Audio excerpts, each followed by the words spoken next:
Good afternoon, Max Brantley with the Arkansas Times on Friday, October the 18th. Well, the news today, from my point of view, is the silence of the Arkansas congressional delegation, all 6 Republicans having little to say about a trifecta of Trump terrible actions yesterday. What an amazing day it was. We had his chief of staff admit there was a quid pro quo in dealing with Ukraine, holding up military money for that country in return for Donald Trump's desire to go after a political rival. We have the ethnic cleansing of a portion of Syria, of our Kurdish allies, ceding away to Turkey the ability to slaughter those people. Trump proclaimed a ceasefire in that engagement as a result of his great diplomacy. That supposed ceasefire, by some reports, ended less than 24 hours later. There's a terrible thing happening in Turkey that ought to give everybody pause. And that's not all. We also know that there was a direct admission by the Trump administration that he intends to engage in self-dealing as president. He's chosen his own resort in Miami as the site of the G7 summit next year, a direct financial benefit to the president. There's a constitutional prohibition against that, and it says that you can't spend money take money from foreign governments without approval of Congress. He won't get that from the U.S. House, that's for sure. He doesn't seem to care. He says it's the best place for an event. It's really an amazing admission. He ought to be impeached. Clearly, the Arkansas congressional delegation has nothing to say about any of this. When last heard from, French Hill did say that we've been put in a position of danger by some of the actions in Syria. It didn't name Donald Trump, didn't mention that Kurds had been slaughtered, including children and women and other innocents.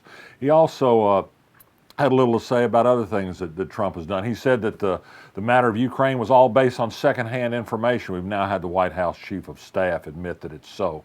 Does French Hill care? Apparently not. Well, on other matters today, Little Rock, the city will establish a mental health court starting next week. Melanie Martin will oversee it. This will be a case for people with misdemeanor offenses to clear their records if they get mental health treatment and succeed at getting it over a period of a year.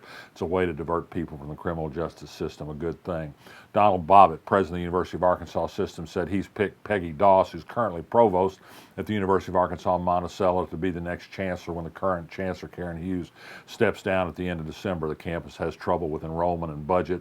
Doss is currently the provost, been there a long time, another inside appointment. The UA board will be asked to confirm that next week.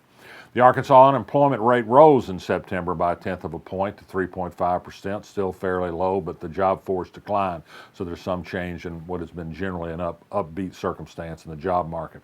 And finally, the Walmartization of the Little Rock School District. We had a meeting of the Puppet Community Advisory Board last night, and it became clear that Johnny Key's appointees will do what the anti-union State Teachers Association does when it comes to setting up a personnel policy committee and structure it in a way that it'll be virtually meaningless. It'll be meaningless anyway because Johnny Key will do whatever he wants with the personnel of the Little Rock School District.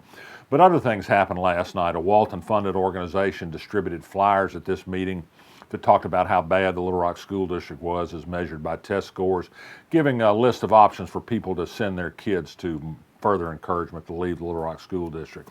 That's not all. The anti-union State Teachers Association sent out a mass email to teachers in the district warning them against striking. There is talk of a Little Rock teacher strike. There's going to be a meeting next week in Little Rock to tell parents about what might happen if that occurs.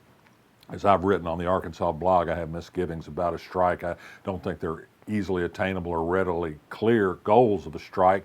They want to get their story out. Their story is certainly not being told. The lack of good faith on the part of the state, the many ways teachers are being punished, the demonization of teachers, in fact, and particularly teachers in Little Rock. I think there's both an anti-union and a racial element to this criticism. That's why the white business establishment decided to take over the district in the first place, and the Waltons are going to be free to have their way the district. You want to resist something, resist that. One other thing, this is just a rumor at this point, but a reasonably reliable source in Northwest Arkansas said Megan Godfrey, a surprise winner of a House seat in Springdale last year, a rare victory over a Republican, may face opposition from one of the huge Duggar clan, son of the former state representative himself. I haven't been able to get an answer to him on whether he is indeed running, but Jed Duggar has put a picture of the Arkansas State Capitol on his Facebook page. If that means anything, he's a very young car dealer up in Springdale, so we might have some reality TV politics to look forward to, if that's the word, next year. I'm Max Brantley. I'm resisting. I'll be back next week.